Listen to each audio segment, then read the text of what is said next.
Hello, this is Gary with Ultra Plumbing, and this video is going to explain how to replace a toilet flange. We're going to get right into it. Make sure you stuff something down the flange like a rag or a towel so you don't lose anything down there. Once you stuff something down the drain to protect it, you want to go ahead and cut the top of the flange off. You can see us using a multi-tool here in the video. Another method that some people use is just simply hitting it with a hammer. If you just bang it with a hammer around the perimeter, that'll break it off too, but if you don't feel super confident in doing it that way, you can just cut it off with a multi-tool like we're doing. Once you remove the top piece of the flange, you're ready to move on to the next step. Next, use a multi-tool or a hacksaw or another type of cutting tool to basically cut 2 notches into the hub of the old flange. You want the 2 notches about 1 inch or 2 apart. For this flange, it's a 4x3 flange where it actually glues inside of a 4-inch pipe. So in our case, the hub that's left over is on the inside of the 4-inch pipe here. In some situations, you may have a 3-inch pipe where the flange is actually glued over it. In that case, you'd be cutting notches in the hub of the flange on the outside. But since ours is an inside one, we're cutting notches into the hub on the inside here. But whether your flange glues over the pipe or into the pipe,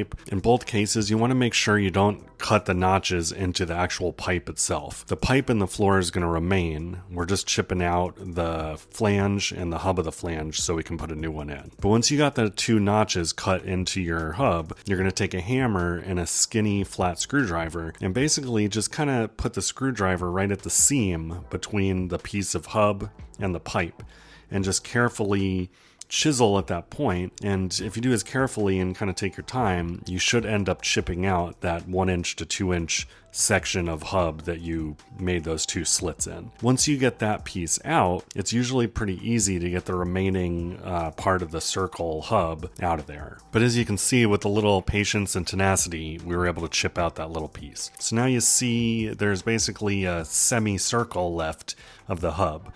I know it's hard to tell that there's a pipe there where we chipped the piece out, but there is. But you saw all we had to do is do another quick chip with the hammer and screwdriver, and that whole big other piece came out. Now we're going to do one more chip right at the seam between the pipe and the hub, and you're going to see this last C-shaped piece of the hub is going to come out. So now we just completely removed the hub of the old flange, and now we're just left with a 4-inch pipe in the ground. We're just going to clean it up a little here so you can actually see that there is indeed a 4-inch pipe there in the floor. Once you get all the debris cleaned up, you're ready to move on to the next step. For this, you're going to need some PVC primer and PVC cement. I recommend using clear primer just so you don't get a mess everywhere by spilling the purple stuff. But you want to use the PVC primer and just clean the inside of that 4-inch pipe really well, as you see us doing. Once you get it cleaned really well with the primer, then you're going to go ahead and clean your new 4x3 flange. Since this flange is gluing inside of the pipe, we're going to go ahead and prime and add cement to the outside of the flange, as you see us doing here. So we're just priming it really well. Then we're going to grab our PVC cement and apply it to the pipe in the floor, as you see us doing. Make sure you get some good cement on there. If you got a double dip, go ahead and double dip. Then go ahead and apply the cement to the outside of the flange hub here, like that. Once the PVC cement is added to both surfaces, you're going to go ahead and stick the new flange down into the pipe in the ground. Now make sure you hold it down there for a few seconds so it doesn't slip back out. And if you need to press down on it something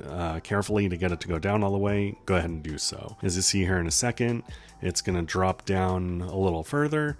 And at that point, we're ready to affix it to the floor. Now you want to make sure that the 2 slots in your flange are set up so the 2 bolts will end up at 3 o'clock and 9 o'clock positions. So before you actually screw your flange into the floor, make sure you rotate your ring so it's proper. But once you get to this point, you just want to rotate it slightly just to make sure that your bolts are going to be at 3 o'clock and 9 o'clock positions, and then you're ready to affix it to the floor. If you have a wood floor, then you can just use wood screws to screw the flange down. But if you have a concrete floor like this one, then you're going to have to use Tapcons. As you can see, we're just drilling with the Tapcon bit to make our pilot holes. And then we're going to slip in some Tapcon concrete screws. Then you're all set. You're ready to set your toilet. But that's our tutorial on how to replace a toilet flange. If you like the video, we'd appreciate if you can click like and subscribe for more tutorials and videos like this one. We're on every social media network, so whatever your favorite one is, if you want to follow us there, you can keep in touch with us, see what's going on. But again, we just really appreciate you watching our video. Please feel free to leave a comment, or even if you have questions, I'm happy to answer them. But until next time, we'll see you then. Appreciate it.